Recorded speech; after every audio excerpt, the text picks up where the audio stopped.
to The Insider, the ongoing video series that keeps you up to date on everything Independence Pro Wrestling. I am the voice of IPW, J-Rod. Following his loss of the Michiana title due to the interference by Jamal King at High Stakes, Anderson Knight wanted some revenge. Knight began the show by letting King know how he's coming for him, but Big Jorge wants another shot at King as well. Jorge knows he had King beat 3 times over the past few months and truly believes he can get it done. Nate Cobain may have lost to LaDon Sanders at the Rumble, but he's not finished with Black Excellence yet. And Chad Alpha still hasn't gotten a rematch with Jamal King. These 4 decided to fight it out to see who would get the next shot, and it would be Anderson Knight. It has been made official. Anderson Knight will challenge IPW champion Jamal King on March 16th at Tough Luck. The Golden Empire looked very impressive in their debut at High Stakes, leaving their manager King Midas plenty of leverage with matchmakers to get a shot at the Youpers for the tag titles. The Midwest Militia didn't see it that way though. Dylan, Bovado, and Ramirez interfered in the match and took it to both teams. King Midas acted quickly, grabbing help from the back. The Golden Empire is bigger than we thought. 6 foot 7 inch H5 Harrison came to the rescue with a baseball bat in hand, and the militia got out of dodge. The amazing Zondo picked up his first IPW win at the beginning of the month and hoped to keep his momentum going. But he ran into the red-hot Marco Modelo, who is on a mission right now. Modelo wants LaDon Sanders and even sent a message to Sanders by putting Zondo down with the cheek clapper. Speaking of LaDon Sanders, Elijah Eros introduced himself to Sanders backstage and congratulated Black Excellence on their success. LaDon told Eros that Eros should be at the top 2, right next to them.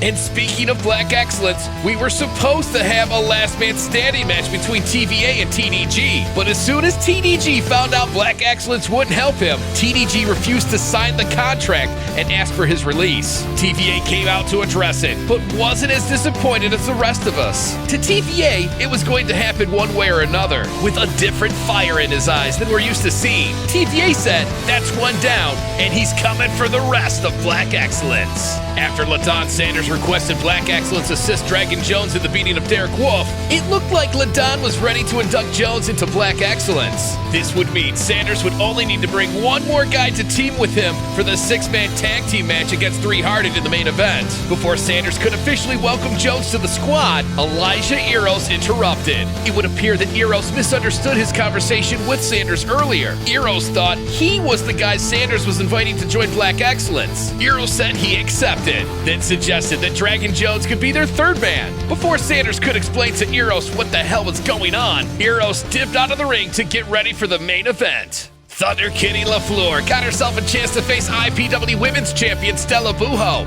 but Buho threatened to not even do the match. Kitty was dumbfounded. Kitty never got the fans' approval, but she was always a fighting champion. An annoyed Buho finally accepted the match. For the first time since her IPW debut way back in May of 2021, the fans got behind Thunder Kitty LaFleur. And if it weren't for a dirty trick from Buho, we may have seen a new champion. King Midas worked quickly and got TJK and 24K and H5 Harrison a 6-man tag match against the Midwest Militia. A great contest. This was our premium match for the evening. The stakes here were a tag team title match for the winning team, and the Midwest Misfits will challenge the Youpers for the IPW Tag Team Championships on March 1st in Lansing, Michigan at Vengeance. LaDon Sanders, Dragon Jones, and Elijah Eros, Black Excellence, if you will, took on the dysfunctional trio of 3 Hearted, Max Morrison, Jimmy Shalwin, and Mondo Real. We wondered if 3 Hearted could keep it together, and they absolutely did. These guys were on fire until they weren't. A miscommunication between Mondo and Max resulted in a win for Black Excellence. Although Elijah Eros looked very impressive, we know 3 Hearted should have won this match. Mondo Real was fucking pissed. Him and Max Morrison got into a shoving match, and it looked like they would have finally come to blows. Hype did everything he could to play peacekeeper, saying they could just all go their separate ways or hug it out and put this thing behind them. Max Morrison took the first step, pouring his heart out to Real deal.